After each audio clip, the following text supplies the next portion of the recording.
सद्गुरुदेव की जय।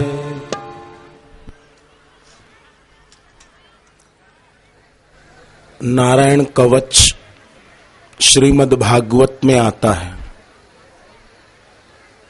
उसमें भगवान विष्णु के 24 अवतारों से प्रार्थना की गई है। बहुत सुंदर। प्रार्थना में बड़ी शक्ति है। प्रार्थना में प्रार्थी माने प्रार्थना करने वाला, प्रार्थी के दिल से जब पुकार निकलती है तो प्रार्थ्य तक पहुंच जाती है और प्रार्थी को, प्रार्थ्य का माने जिसको प्रार्थना कर रहा है, उसका वरदान प्राप्त होता है। जैसे द्रौपदी को हुआ, गजेंद्र को हुआ। देवताओं के राजा इंद्र पर असुर आक्रमण कर रहे थे और इंद्र ने भगवान को पुकारा है, भगवान ने रक्षा की है। लोग जितना बाहर के सहारे खोजते उतने दुखी ज्यादा रहते हैं। एक बात समझ लें, संसार के संबंध से होने वाला दुख संसार के संबंध से मिट ही नहीं सकता है। समझो पति पत्नी के बीच झगड़ा हुआ और दोनों साथ रहना ही नहीं चाहते, ठीक है। अब पत्नी अपने मायके जाए, अपने भाई को बोले, अपनी मां को बोले, अपने रिश्तेदारों को बोले, क्या करूं मैं बहुत दुखी हूं, तो इससे दुख और बढ़ेगा। अर्जुन को विषाद हुआ तो और किसी को कुछ नहीं बोला, भगवान के आगे अपना विषाद रख दिया कि प्रभु ऐसी बात है, अब मैं अपना कल्याण कैसे करूं, आप बताइए, मैं तो आपकी शरण में हूं। अर्जुन ने ईश्वर का सहारा जो समर्थ था वो पकड़ लिया। लोग बाहर सहारे खोजते और दुखी रहते। तो फिर से सुन लें, संसार के संबंध से होने वाला दुख संसार के संबंध से नहीं मिटेगा, भगवत संबंध की स्मृति से मिटेगा। गुरु से जो भगवान नाम मिला है उसका जप करते करते शांत हो गए। एक पति पत्नी में झगड़ा हुआ, कोर्ट में केस कर दिया पति ने कि मुझे तलाक चाहिए। अब रहते थे गांधीधाम, केस किया बड़ौदा। वो माई बिचारी गांधीधाम से बड़ौदा आती। एक दिन तारीख थी, गांधीधाम से बड़ौदा आई, बहुत दूर है गुजरात में। आई तो पता चला कि कोर्ट किसी कारण से बंद है। अब क्या करूं, यहां तो हमारा कोई रिश्तेदार भी नहीं, रात कहां गुजारूं। कोर्ट की तारीख निपट जाती तो रात की ट्रेन पकड़ लेती, सुबह घर पहुंच जाती। क्या करूं, तो पता चला कि बड़ौदा में बापूजी का सत्संग चल रहा है, तो वहां आ गई। पहली बार सत्संग सुना, उसको लगा कि मानो मेरे शरीर के पिता तो घर पे बैठे हैं पर सच्चे पिता तो मेरे बापूजी हैं। बापूजी के दर्शन लेके उसकी आंख में आंसू आ गए, वो रो पड़ी। संसार के संबंध से दुख हुआ था उसको, पति की तरफ से परेशानियां थी बिचारी को, पर बापूजी के दर्शन करके लगा कि मेरी मां भी ये है, गुरु माउली, मेरी मां भी ये, मेरे पिता भी ये, अब मेरे भाई भी ये हैं, मेरे इष्ट भी ये हैं। गुरुदेव के दर्शन लेते लेते, सत्संग सुनते सुनते वो बहन बहुत रोई कि संसार में लोग कितना अपना स्वार्थ सीधा करने के लिए क्या नहीं करते हैं, कितना कुछ करते हैं। अपनी वासना पूर्ति के लिए, अपनी लालच के लिए, अपने लोभ के लिए लोग कुछ भी कर लेते हैं, कुछ भी। मीडिया वालों ने आरोप ही तो लगाए बापूजी पर, नहीं लगाए? कितने आरोप लगाए और अभी भी लगाए जा रहे हैं। निशाना बापूजी को बना रहे हैं। गुनहगारों को सजा दिलाने में खुद सफल नहीं हुए तो अब पब्लिक को गुमराह कर रहे हैं कि बापूजी ने ये क्यों बोल दिया, बापूजी ने ऐसा क्यों कह दिया। अरे बापूजी के दिल में मानव मात्र के लिए कितना प्यार है वो तुम क्या समझोगे? अरे मां के दिल को एक बच्चा क्या समझेगा? माताओं आप बताओ, छोटा बच्चा हो आपका, आपके प्यार को बच्चा समझेगा कभी? बच्चा मां की गोद में रोता है, हर जो भी बहन मां बन चुकी है, बच्चे बच्ची को जन्म दिया है, आप बताओ बच्चा आपकी गोद में कई बार रोता है कि नहीं रोता? बोलो माताओं, भाइयों, आप बाप बन चुके हैं कई, क्या बच्चा आपकी गोद में रोता है कि नहीं रोता? बताओ ईमानदारी से। रोता है ना? कई बार रोता है। तो क्यों रोता है? क्या आप उसका बुरा चाहते हैं? क्या आप उसको खाना नहीं देना चाहते हैं? क्या आप उसको दूध नहीं देना चाहते हैं? क्या आप उसको धूप में बिठा देना चाहते हैं? नहीं, आप उसका भला चाहते हैं, पर आप उसका कितना भला चाहते हैं और आपको उससे कितना प्यार है वो बच्चा समझ नहीं पा रहा है, इसलिए रो रहा है। एक मां का प्यार बच्चा नहीं समझ पाता तो बापू का प्यार सब कोई क्या समझ पाएंगे? गुरु के दिल में क्या है वो सब नहीं समझ पाएंगे। मैंने कई बार महाराष्ट्र की महान विभूति संत एकनाथ जी की बात कई जगह कही।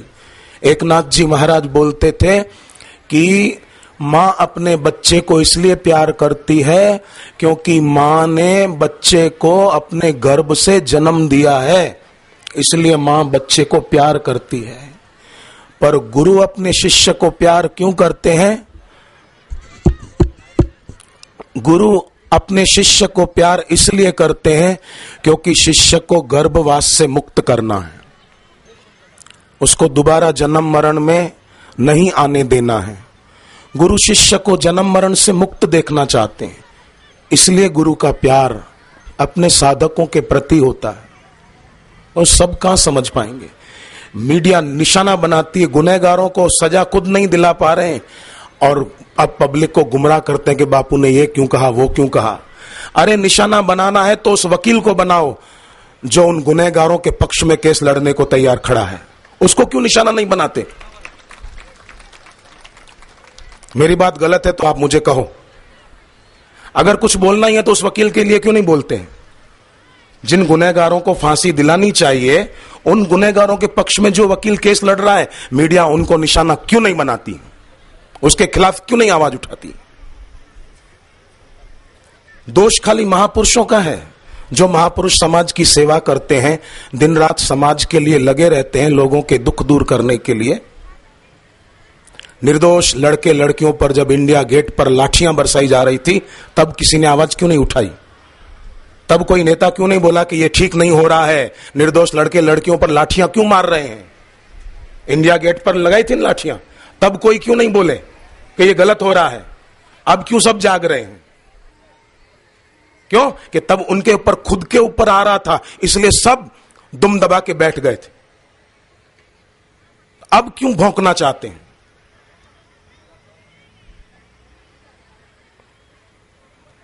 समझ नहीं है, सद्बुद्धि नहीं है। शराब पीकर, मांस खाकर, अंडे खाकर बुद्धि ऐसी तामसी हो गई कि सत्य के पक्ष में रहने को तैयार नहीं है। हिम्मत होनी चाहिए सच्चाई के पक्ष में रहने की।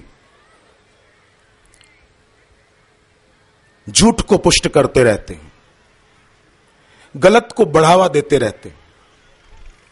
सच्चाई के पक्ष में आवाज उठानी चाहिए और अच्छे लोगों को सच के पक्ष में रहना चाहिए, न कि अफवाह उड़ाने वालों के साथ हाँ ये ठीक कह रहा है, ये ठीक कह रहा है। ये ठीक कब बोलते हैं? प्रलय हो जाएगी, प्रलय हो जाएगी। क्या ये ठीक था उनका बोलना? लोगों को डराना, जबकि प्रलय होने वाली ही नहीं थी। कहां हुई? 21 दिसंबर चली गई। अरे जहां साक्षात पंढरपुर के नाथ बैठे हो वहां प्रलय कैसे हो सकती है? उस दुनिया में भगवान विट्ठल बैठे हैं और प्रलय हो जाएगी। 12 ज्योतिर्लिंग हमारे देश में, उसमें महाराष्ट्र में कितने गिनती करो। इधर देखो आप औरंगाबाद के तरफ कृष्णेश्वर महादेव है कि नहीं है, और उधर पूना से उस तरफ जाओ तो भीमा शंकर। कितनी महिमा हमारे तीर्थ धामों की, हमारे देवों की, मां तुलजा भवानी की। ये सब बैठे हैं, सिद्धि विनायक बैठे हैं। भगवान विष्णु ने स्थापना की थी सिद्धि विनायक। ऐसे देव हैं और देवत्व पाए हुए गुरुदेव हैं, वो अपथ्य वाणी होती है इन लोगों की। ना समझ उनकी बातों में बरगला जाते हैं। समझदार जानते हैं कि सच्चाई क्या है।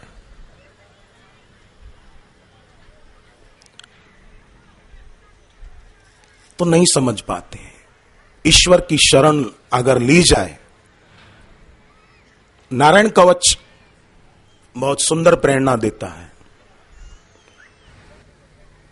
आज भी ऐसी मान्यता है, स्वामी राम सुखदास जी महाराज भी बोलते थे कि अगर किसी को भूत प्रेत लगा हो ना, ऊपरी कुछ मैली विद्या का चक्कर हो, तो कटोरी में जल भर के रखें और नारायण कवच का पाठ करें। फिर पाठ करके पानी में फूंक मारे, थोड़ा दूर से, उसमें थूक न गिरे, पानी में फूंक मारे। फिर वो पानी भगवान का, गुरु का सुमरण करके उसको पिला दे। जिसको तकलीफ है थोड़ा उस पर छींटा मार दे कि भगवान इसकी सारी तकलीफ तो दूर कर। ऐसा रोज करें, थोड़े दिन में वो आदमी ठीक हो सकता है। तो नारायण कवच में सबसे पहले प्रार्थना की गई है, खूब ध्यान से सुनना, बहुत अच्छी बातें हैं।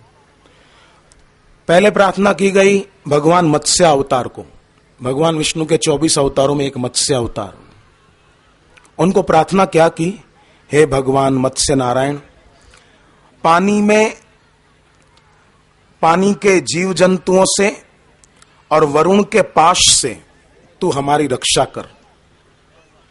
अब देखो, इस संसार भी, इसको सागर कहा गया भाई, संसार सागर, संसार सागर में डूबने से बचो। और संसार में क्या है, ये मेरे तेरे का जल है, वासनाओं का। तीन बातें अगर किसी के जीवन में आ जाए ना, एक भी आ जाए तो बाकी की दो आ जाएगी। उसमें नारेबाजी नहीं करनी, अंदर में समझनी है बस। पहली बात कि मेरा कुछ नहीं है, ये पक्की हो जाए ना बात। इतनी बड़ी दुनिया का मालिक कभी नहीं कहता कि ये पंढरपुर मेरा है, महाराष्ट्र मेरा है, मुंबई मेरा है। ये तो लोग बोलते हैं आमची मुंबई तुमचा गुजरात। भगवान कभी नहीं बोलते ये मेरा है। जब भगवान नहीं बोलते, जो मालिक हैं वो नहीं बोलते। आपको पता है श्री कृष्ण को माखन चोर बोलते थे, तब भगवान कृष्ण हंसते थे कि सारी दुनिया मेरी है, सब कुछ मेरा है, मेरी चीज मैंने ले ली तो मेरे को चोर बोलते हैं, जबकि चोर खुद हुए।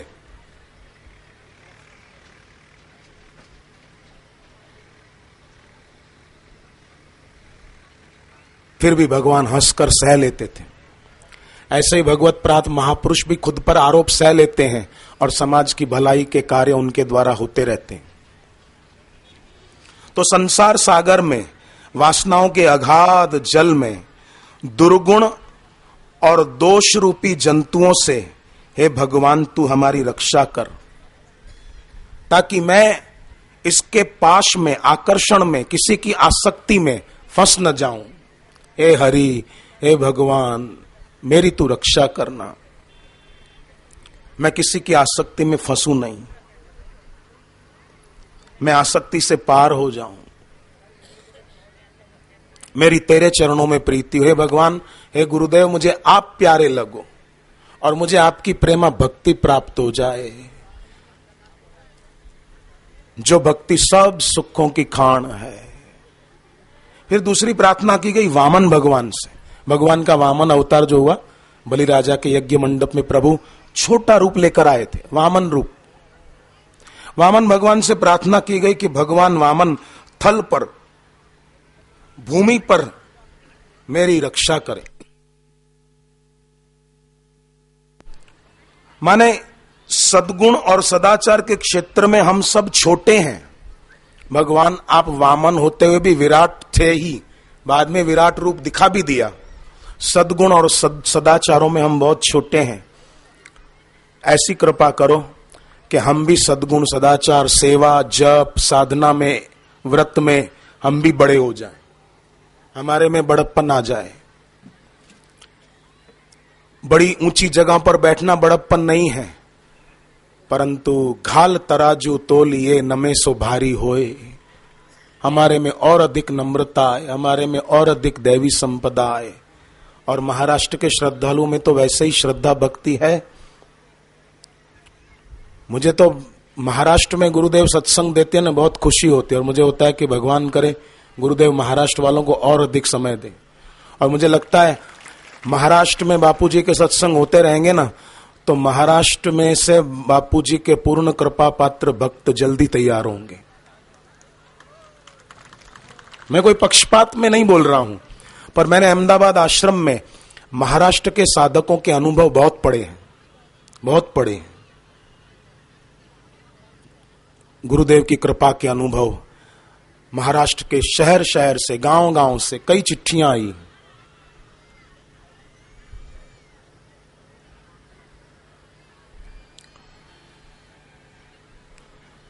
जितनी भक्ति अधिक होती है, जितनी भावना अधिक होती है, उतना भक्त भगवान और गुरु का आशीर्वाद, उनकी कृपा उसको अपनी तरफ खींचता है। कृपा मांगने से नहीं मिलती है। बापूजी आए, बोले बाबूजी कृपा कर दो, गुरुजी दया कर दो, उससे नहीं होती है। शिष्य का, साधकों का व्यवहार देखकर, उनकी निष्ठा देखकर गुरु का, भगवान का आशीर्वाद बरसता है। तो हमारे में भी ये आ जाए प्रभु। वामन भगवान को ब्रह्मचारी भी कहा गया है, भगवान के वामन अवतार को ब्रह्मचारी, मतलब हमारे संयम की रक्षा है भगवान आप करो। देखने का संयम, सुनने का संयम, हम अल्प देखें, अल्प सुने, अल्प बोलें, गलत बातों को न सुने, सही बात को ही सुने। गुजरात में एक संप्रदाय चलता है, स्वामीनारायण संप्रदाय। उसके एक भक्त ने मुझे कहा कि बोले हमारे गुरुजी ने हमको दीक्षा दी, तो हमको कहा, वो आदमी वकील थे खुद जो मुझे बता रहे थे, उन्होंने कहा हमारे गुरुजी ने कहा कि तुमको अपना कल्याण करना हो ना तो दो काम ध्यान में रखना, नहीं करना है। एक तो समाचार पत्र नहीं पढ़ना, दूसरा ये न्यूज चैनल है कभी मत देखना। मुझे बात बहुत अच्छी लगी। अब वो आदमी वकील है, वर्षों बीत गए, वो कभी अखबार नहीं पढ़ता और कोई समाचार की चैनल नहीं देखता। नहीं तो वकील को तो जरूरत पड़ती है अखबार पढ़ने की, उसका तो काम है, उसका विषय है। पर बोले मैं अखबार नहीं पढ़ता हूं, और पहले से मेरी प्रैक्टिस अच्छी चल रही है और केसों में सफलता मुझे मिलती है। क्यों? कि मैं गुरु जी की बात मानता हूं तो गुरु का आशीर्वाद मुझे कदम कदम पे महसूस होता है।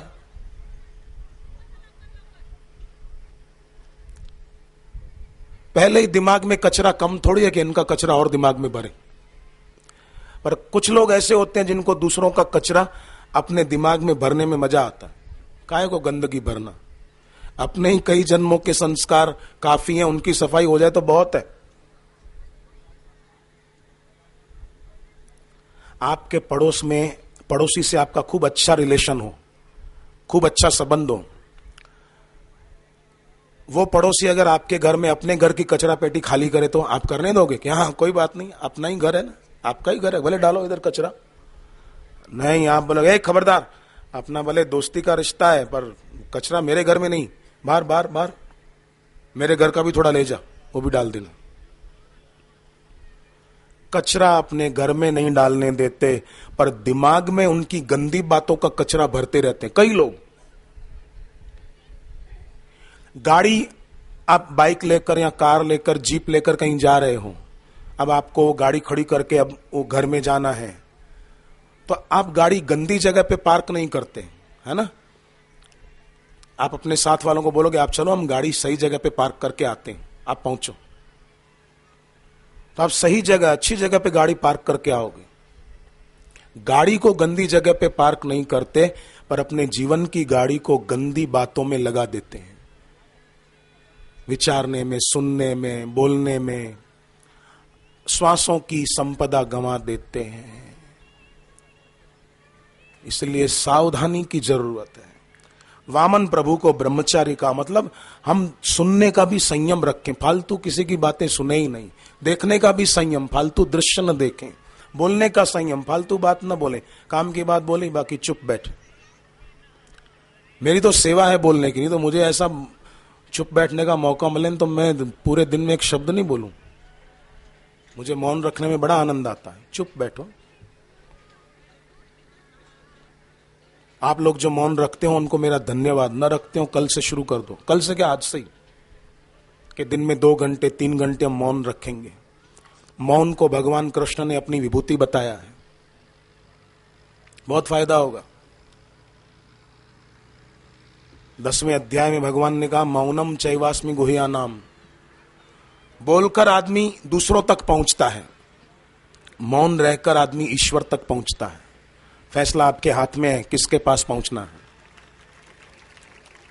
बोलकर दूसरों के पास, मौन रहकर भगवान और गुरुदेव के पास दिल से।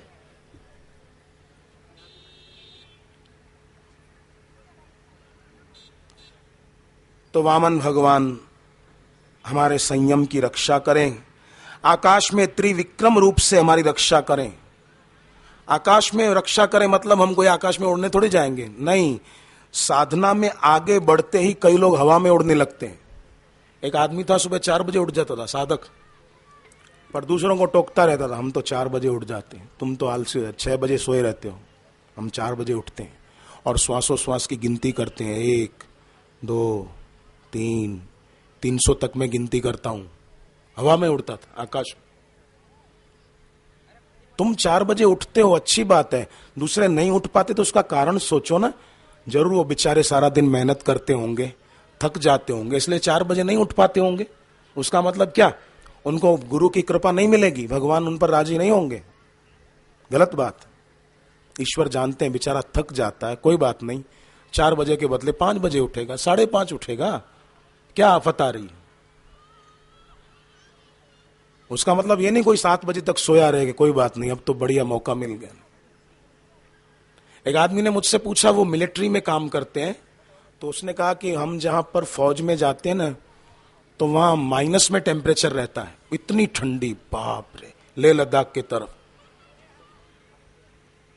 तो बोले हमको तो नहाने का भी उधर योग नहीं बन पाता है, तो मैं वहां पर माला कैसे करूं, पाठ कैसे करूं?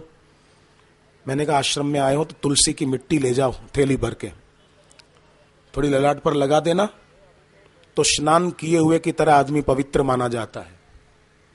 वो आदमी बहुत राजी होके गया। अब मैं उसको क्या बोलता, माइनस में टेम्परेचर रहता है और रोज सुबह नहाया करें बर्फ वाले पानी से, गलत होगा ना, वहां सुविधा नहीं है, और बेचारा बीमार होगा तो फौज में काम क्या करेगा? तो मैंने शास्त्रीय उपाय बताया उसको कि तुलसी की मिट्टी का तिलक लगा देना, बस पवित्र माने जाओगे। उसका मतलब ये नहीं कि अब और कोई सोचे कि अच्छा है ठंडी में नहाने से बचे, तुलसी का तिलक कर देंगे, अपन तो घर में है तुलसी। कई बार आदमी अपने मन को अनुकूल बैठे वो बात जल्दी पकड़ लेता है। जैसे लाल गाजर का हलवा कोई खाए तो उसकी नींद कम होगी। ज्यादा नींद आती हो ना जिनको, वो लाल गाजर का हलवा खाया करें या लाल गाजर का रस पिया करें, नींद कम होगी, आंखों की रोशनी बढ़िया होगी। जिनको आंखों की रोशनी बढ़ानी हो, लाल गाजर का सीरा खाएं या तो लाल गाजर का रस थोड़ा 1 कप पिए, ऐसा नहीं कि आधा लीटर पिए, 1 कप, 1 गिलास। बापूजी अंगूर की प्रशंसा करते हैं। एक आदमी मैंने देखा अंगूर की पेटी लेके बैठा था। अरे मैंने कहा इतने अंगूर तू खाएगा? बोले बापूजी बोलते हैं ना अंगूर खाने से तबीयत अच्छी रहती है। मैंने कहा थोड़े 2 किलो की पेटी नहीं, पेटी लेके बैठा था। तो ऐसे कोई कोई होते हैं, सब नहीं होते। तो आकाश में त्रिविक्रम रूप से भगवान मेरी रक्षा करे, मतलब हम साधना में भक्ति में कितने ही आगे बढ़े और हमारे में उस साधना का भक्ति का अभिमान ना आए। जहाज ने उड़ान भरी अमेरिका में, मुझे एक बहन ने बताया, कैलिफोर्निया में जहाज ने उड़ान भरी अमेरिका के न्यूयॉर्क एयरपोर्ट से। न्यूयॉर्क अलग है, न्यूयॉर्क अलग है अमेरिका में। न्यूयॉर्क एयरपोर्ट से जहाज ने उड़ान भरी।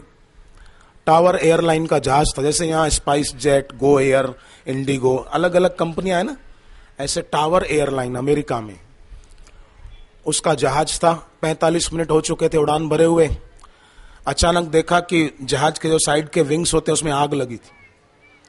तो अपने बेटे को कहा, मां ने, बेटे अपने प्लेन में आग लगी है। तो बेटा बोला, मां घबराती क्यों है, लगने दे, अपने साथ बापूजी है ना। तस्वीर थी बापूजी की एक उनके साथ। तो लड़का बोलता है 9 साल का, बापू अपने साथ हैं, फिर क्यों चिंता करती। मां ने वो तस्वीर हृदय से लगाई, प्रार्थना की और आग बुझ गई। नहीं तो ऊपर आग लगी हो, कितनी स्पीड में होता है जहाज, ऊपर ही विस्फोट हो सकता है, कई बार हो जाता है। पर प्रार्थना की, आग शांत हुई और जहाज मिलिट्री के एयरपोर्ट पे उतार दिया गया। सब यात्री बाहर, कुशल मंगल, एक भी नहीं मरा। तो आकाश में त्रिविक्रम भगवान मेरी रक्षा करें,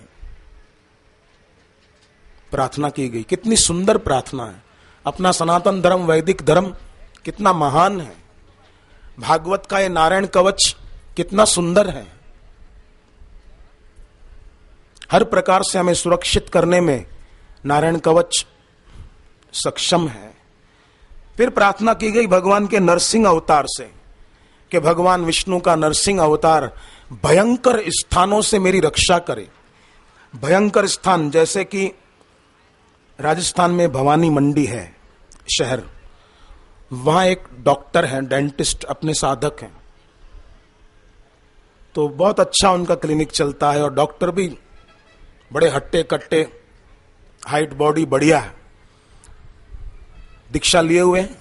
एक दिन क्लिनिक में बैठे थे, नीचे क्लिनिक है, ऊपर घर है, तो 4 डकैत आ गए। एक के हाथ में बंदूक, दूसरे के हाथ में चाकू, बंदूक यहां रखी, चाकू सीने पर रखा, सारा माल हमको दे दो और घर में जो है ज्वेलरी वगैरह वो भी। पहले तो ये थोड़े चौंके कि ये अचानक कहां से आ गए। फिर उनकी नजर पड़ी बापूजी की तस्वीर पर। गुरुदेव ने कहा चिंता क्यों करता है, भगवान ने नरसिंह अवतार धारण करके प्रहलाद को बचाया। नरसिंह अवतार की उपासना करते थे शंकराचार्य जी के शिष्य पद्मपादाचार्य। शंकराचार्य जी को धोखा देकर एक तांत्रिक ले गया था बलि चढ़ाने के लिए, आदि जगत गुरु शंकराचार्य को। शंकराचार्य तो सहज स्वभाव, जीने की इच्छा नहीं, मरने का डर नहीं, चले गए थे। बोले बेरे, वो शिष्य बना था ढोंगी। कोई कोई ऐसे ढोंगी शिष्य बन जाते हैं, दिखावा करते हैं मैं शिष्य हूं, फिर बाद में वही निंदा भी करते हैं, आलोचना भी करते हैं। नहीं तो एक बार शिष्य बना वो गुरु की आलोचना करे, वो गुरु की निंदा करे। जिन गुरु के चरणों में सिर झुकाया उसी गुरु के बारे में गलत बोले, जीभ क्यों नहीं कट गई उनकी बोलते से? वो शिष्य ही नहीं थे, वो झुके ही नहीं थे गुरु के चरणों में।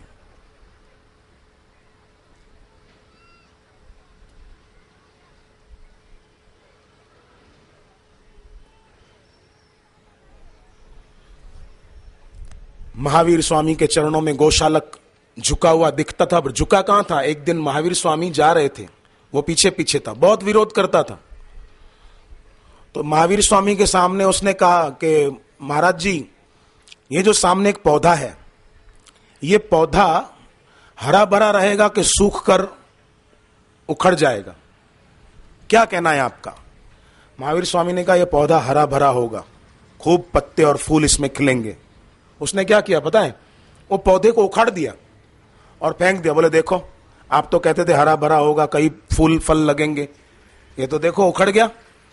महावीर स्वामी कुछ नहीं बोले। अब कैसा दुष्ट बताओ, गुरुजी कह रहे हरा भरा होगा, पौधे को उखाड़ के फेंक दिया, कहां हुआ?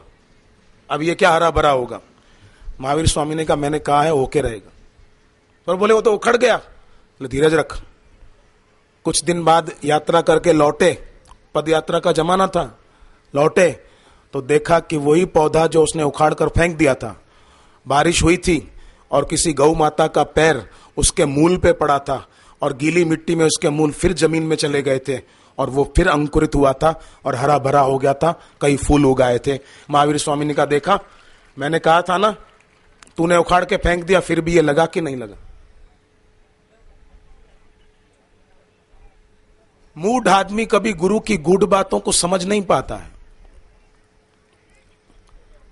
और उनके बारे में कुछ भी बोल देता है। रावण 10 मुंह से इतना गंदा नहीं बोलता था जितना आजकल कई मीडिया वाले एक मुंह से गंदा बोलते हैं। रावण को भी देखकर शर्म आती होगी कि ये कमबख्त पुतले तो दशहरे को इनके जलाने चाहिए। मेरा बस चलेगा, मैं भविष्य में इनके ही पुतले दशहरे को जलाऊंगा।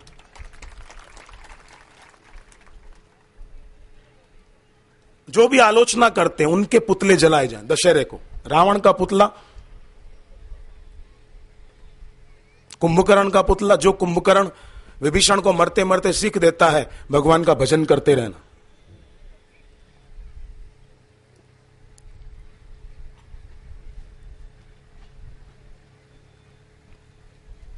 भगवान को पता था कि मूढ़ कलयुग में होंगे, इसलिए गीता के 16वें अध्याय के 7वें श्लोक से लेकर 21वें श्लोक तक भगवान ने बहुत कुछ कहा है, आप पढ़ के देखना।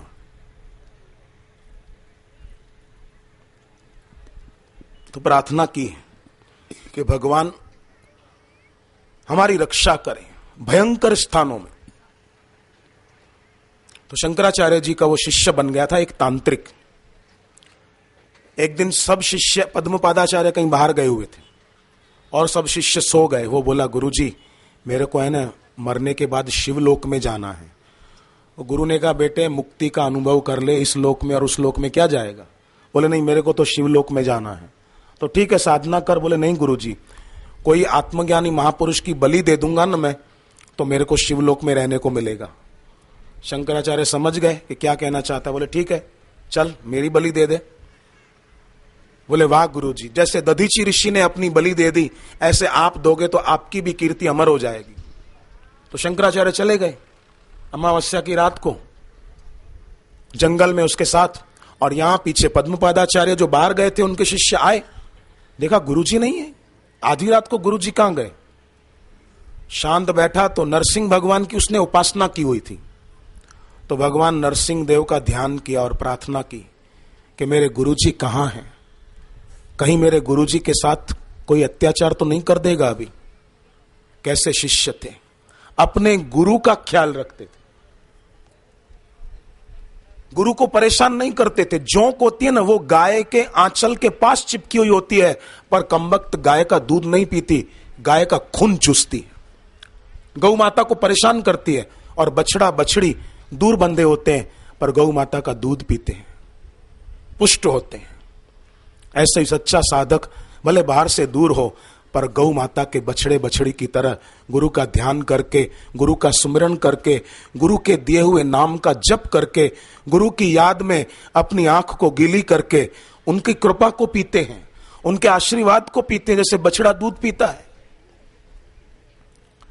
तो शंकराचार्य जी का वो शिष्य पद्मपादाचार्य शांत बैठा, भगवान की उपासना बचपन में की थी, जब गुरु के पास नहीं आया था तो भगवान ने प्रेरणा दी कि बेटे तेरे गुरु को वो तांत्रिक ले गया है और जल्दी भाग, और मैं तेरे साथ हूं, मेरी शक्ति तेरे अंदर प्रवेश करेगी, भाग, अपने गुरु की सेवा कर बेटे।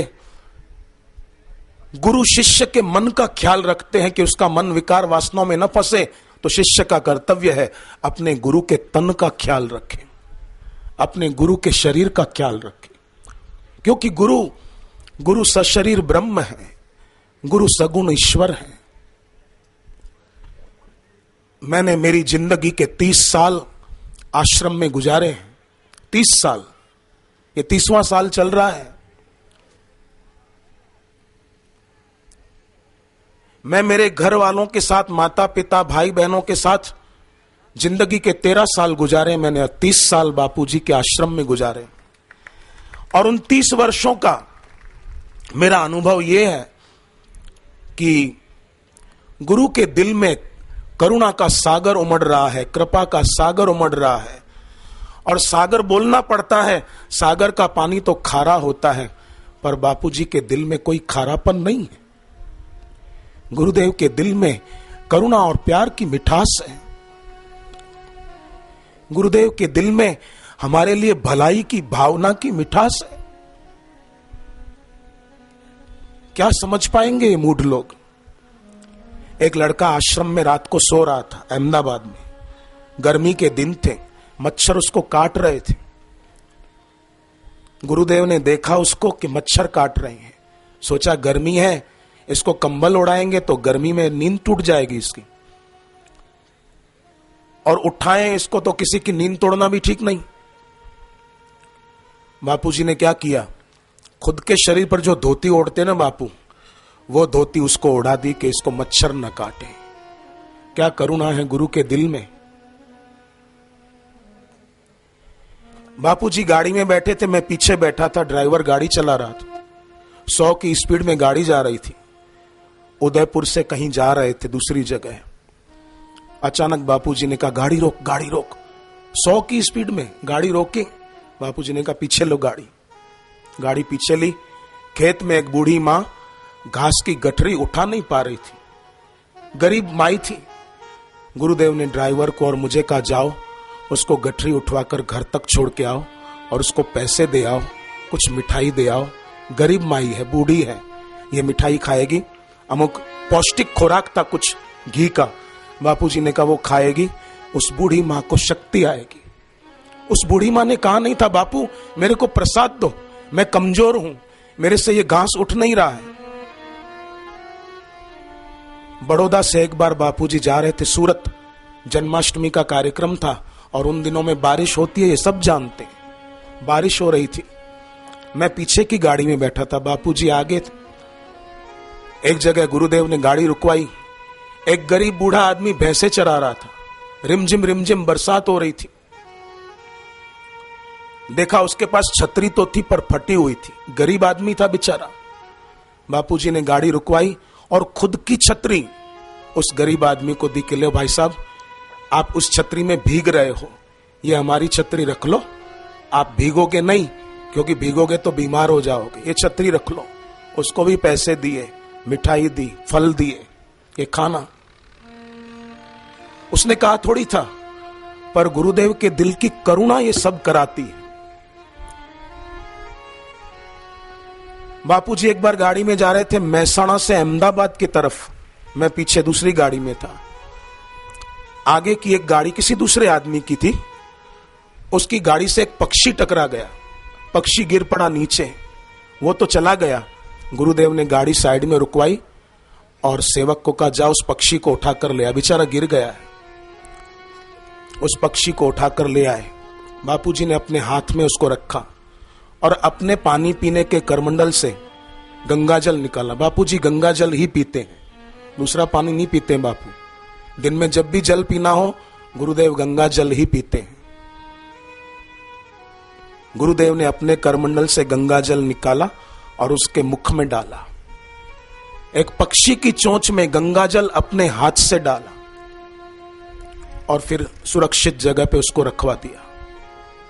उसने कहा था कि मेरे मुंह में गंगाजल डालो, पर गुरुदेव के दिल में मानव मात्र के लिए नहीं, प्राणी मात्र के लिए करुणा है,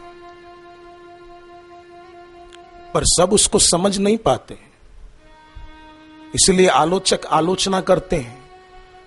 भगवान उनको सद्बुद्धि दे, उनको सद्प्रेरणा दे। कोई भी महापुरुष आदर के भूखे नहीं होते हैं। आदर न कर सके तो अनादर तो कभी नहीं करना चाहिए। शंकराचार्य जी को वो तांत्रिक शिष्य ले गया था जंगल में अमावस्या की रात, और पद्मपादाचार्य को भगवान नरसिंह देव ने प्रेरणा दी, बेटे चल भाग, जल्दी चल, कहीं तेरे गुरुजी को वो तकलीफ न दे, कुछ जल्दी कर। और वो शिष्य भागा है। क्या उसके दिल में गुरु भक्ति थी? क्या गुरु के लिए सेवा की भावना थी? क्या अपने गुरुदेव के लिए उसके दिल में प्यार उमड़ रहा था? और भगवान नरसिंह देव की शक्ति उसके साथ थी। भागता भागता भागता वो आया और एकदम दूर वो तांत्रिक तलवार लेकर शंकराचार्य जी की गर्दन काटने ही वाला था। एकदम से छलांग लगाई उसने और उस तांत्रिक को पकड़ा और उनमें से कईयों को ठिकाने लगाकर वो अपने गुरु को लेकर चला आया। तो गुरु ने कहा, बेटे क्यों ऐसा किया? बोले, गुरुजी आपको जीने की इच्छा नहीं, मरने का डर नहीं, पर गुरुजी हमें आपकी बहुत जरूरत है, आपके बिना हमारा क्या होगा?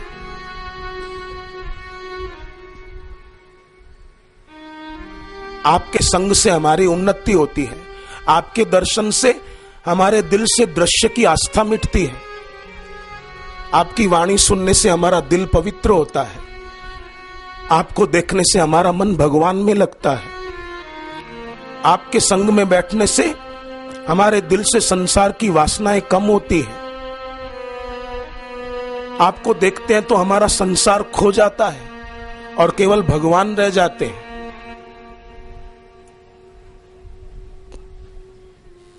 इसलिए हमें आपकी जरूरत है।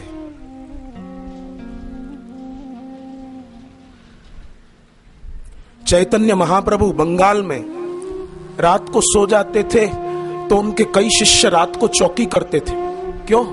क्योंकि कई बार चैतन्य महाप्रभु समुद्र का नील वर्ण पानी देखकर दौड़ जाते थे कि मेरे श्याम, मेरे विट्ठल, मेरे कृष्ण, ऐसा करके समुद्र के पानी में चले जाते थे।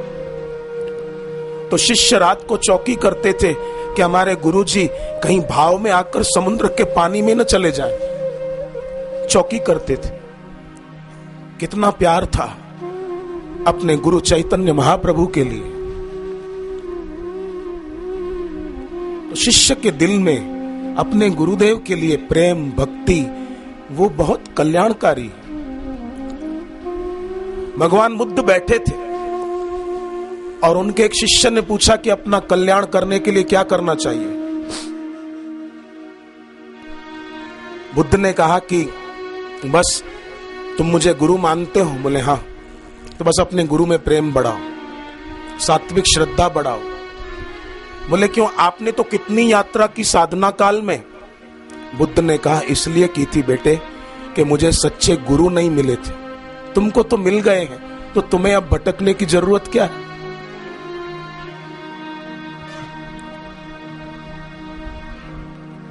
दलन मोह तम सोस प्रकाशु, बड़े भाग उर आवहीं जासु। जिसके बड़े भाग होते हैं उसको भक्ति मिलती है।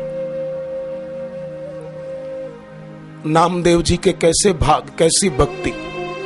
वर्षों बीत गए नामदेव जी को, आज भी हम नामदेव जी का नाम लेते हैं तो हमारा दिल पवित्र होता है। तुकाराम जी को याद करते हैं तो हमारा दिल पवित्र होता है। सखूबाई को याद करते हैं तो हमारा दिल पवित्र होता है कि वो पंढरपुर में भगवान के दर्शन लेने आई और भगवान को कहती अब मैं घर नहीं जाऊंगी, मेरी सास आपकी भक्ति नहीं करने देती है, मेरे ससुर आपकी भक्ति नहीं करने देते हैं, हे विठ्ठल मुझे घर नहीं जाना, मैं नहीं जाऊंगी। और सखूबाई ऐसा कहते कहते गिर पड़ी भगवान के मंदिर में और शरीर छूट गया, उसका मृत्यु हो गई। उनके गांव का एक ब्राह्मण आया था साथ में, उसने देखा कि अरे सखूबाई की तो मृत्यु हो गई। अब भगवान के धाम से उसका शरीर गांव में क्या ले जाना, सो पंढरपुर में ही उसके अग्नि संस्कार कर दिया। अब रुकोबा को हुआ कि मेरे नाथ तो उसके घर में सखूबाई बन के बैठे, अब क्या करूं? सेवक को कहा जाओ सखू की हड्डियां लेकर आओ शमशान में से। सेवक ने कहा कि मां उनकी हड्डियां पहचानेंगे कैसे? शमशान में तो कई मुर्दे जला जाते हैं लोग, कौन सी हड्डियां सखू की? तो रुकोबा क्या कहती है, रखुमाई क्या कहती है कि देखना जिन हड्डियों को कान पर लगाने से विट्ठल विट्ठल विट्ठल विट्ठल आवाज सुनाई दे, समझ लेना वो सखू की हड्डियां हैं। और सेवक गए शमशान में, सखूबाई की अस्थियां पहले तो ढूंढे, कान से लगाए, आखिर एक जगह ऐसी भी पहुंचे कि जहां से अस्थि उठाकर कानों पर लगाई तो आवाज आ रही थी, विठोबा रखुमाई, विठोबा रखुमाई, विठोबा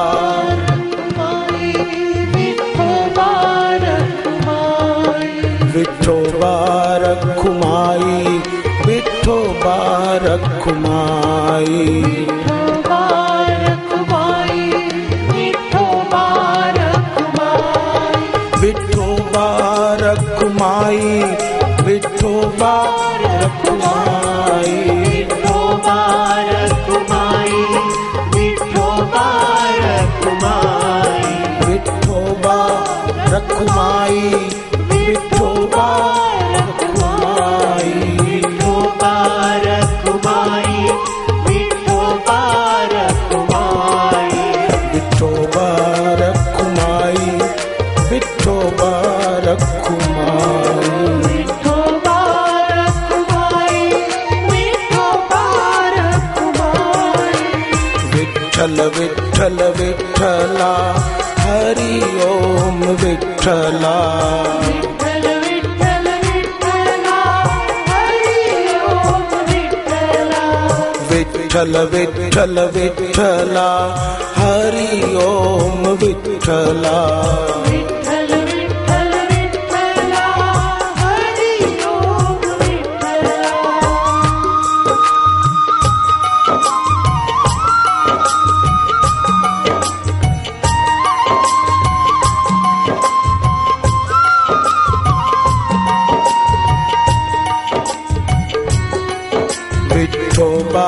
रखुमाई, विठोबा रखुमाई, विठोबा रखुमाई, विठोबा रखुमाई, विठोबा रखुमाई, विठोबा रखुमाई, विठोबा रखुमाई, विठोबा रखुमाई, विठोबा रखुमाई, विठोबा रखुमाई। विठोबा रखुमाई, विठोबा रखुमाई।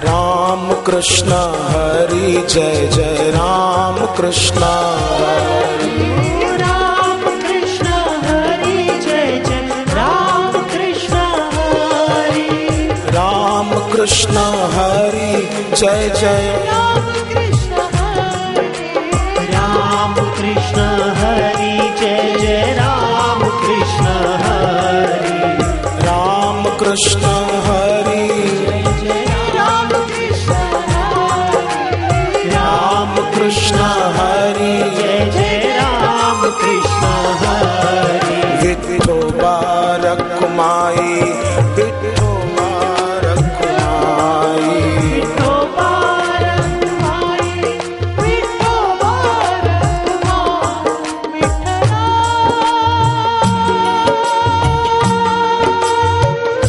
विठ्ठला,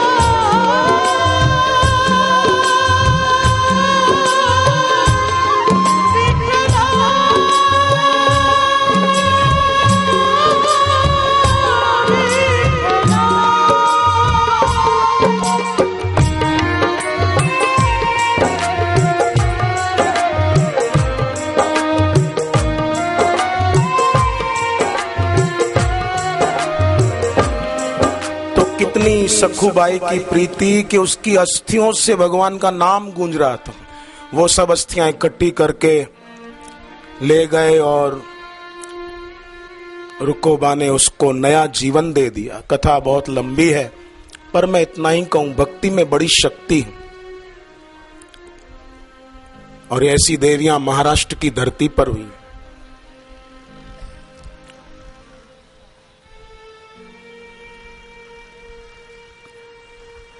तो भगवान नरसिंह अवतार भयंकर स्थानों में हमारी रक्षा करें। वो डॉक्टर के सिर पर बंदूक, गले पर चाकू। सोचा क्या करूं, इतने में गुरुदेव की तस्वीर पर नजर पड़ी। गुरुदेव ने कहा कि मेरा शिष्य होकर डर गया। मेरे पास तो कितने आए थे, 200-300 मछुआरे आए थे, लाए लाठी भाला चाकू। श्री आशा रामायण में पढ़ते हैं हम। 200-300 आए थे, तू 4 से डर गया, हिम्मत कर। बस फिर क्या था, डॉक्टर ने एक को पकड़ा, बंदूक वाले को, चाकू वाले को ऐसे पकड़ा, बाकी जो 2 थे उनको खूब लाते मारी। चारों ऐसे डर गए, भाग गए। डॉक्टर काफी दूर तक उनके पीछे बाहर भागते रहे। कायरों, हिम्मत है तो रुको जरा। एक भी नहीं रुका और दोबारा कभी आए नहीं। गुरुदेव की तस्वीर पर नजर पड़ी, तस्वीर से प्रेरणा मिली, चारों को भगा दिया। तो भयंकर स्थानों में रक्षा करें। उग्रम वीरम महाविष्णुम ज्वलंतम सर्वतोमुखम नृसिंहम भीषणम भद्रम मृत्युम मृत्युम नमाम्यहम। ये मंत्र बोला जाता है। जिनको भयंकर स्थानों में जाना पड़ता हो, मतलब ऐसे लोगों से सामना करना पड़ता हो, तो ये बोलना चाहिए। ओम उग्रम वीरम महाविष्णुम, उग्रम वीरम महाविष्णु, उग्रम वीरम महाविष्णु, उग्रम वीरम महाविष्णु, ज्वलंतम सर्वतोमुखम। ज्वलंतम सर्वतोमुखम। सब जगह उसका मुख है, वो हमको देख रहे हैं कि हम पर क्या मुसीबत आ रही है। डरना नहीं। ज्वलंतम सर्वतोमुखम, ज्वलंतम सर्वतोमुखम, नरसिंहम भीषणम भद्रम। नरसिंहम भीषणम भद्रम। दुष्टों के लिए भीषणम भयंकर है और भक्तों के लिए भद्रम दयालु रूप है, उनका सौम्य रूप है। नरसिंहम भीषणम भद्रम, नरसिंहम भीषणम भद्रम। मृत्युम मृत्युम नमाम्यहम। मृत्युम मृत्युम नमाम्यहम्। पांचवा क्रम आता है भगवान वराह का। भगवान वराह से प्रार्थना की गई कि मार्ग में भगवान का वराह अवतार मेरी रक्षा करें, जिन्होंने धरती को उठाया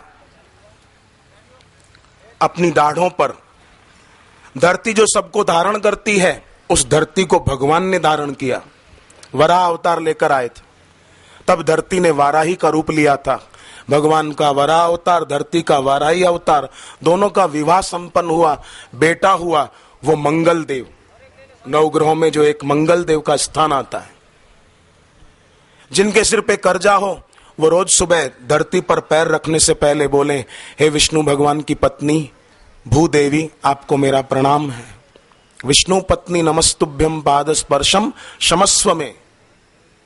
और मंगलवार को नमक मिर्च न खाएं तो भगवान वराह के पुत्र मंगल देव उस व्यक्ति पर रीझते और वो आदमी कर्जे के भार से मुक्त हो जाता है। तो हे भगवान, आपने धरती को धारण किया, धरती का भार दूर किया, तो मेरे सिर पर भी कर्जे का भार है, थोड़ा वो दूर हो जाए।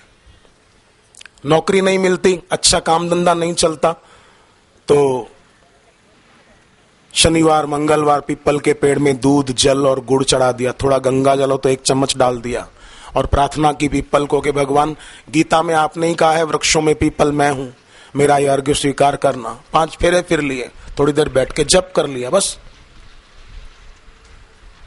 गुरु मंत्र का जप कर लिया। बिगड़ी जन्म अनेक की सुधरे अब और आज, हो ही राम को नाम जप तुलसी तजी कुसमाज।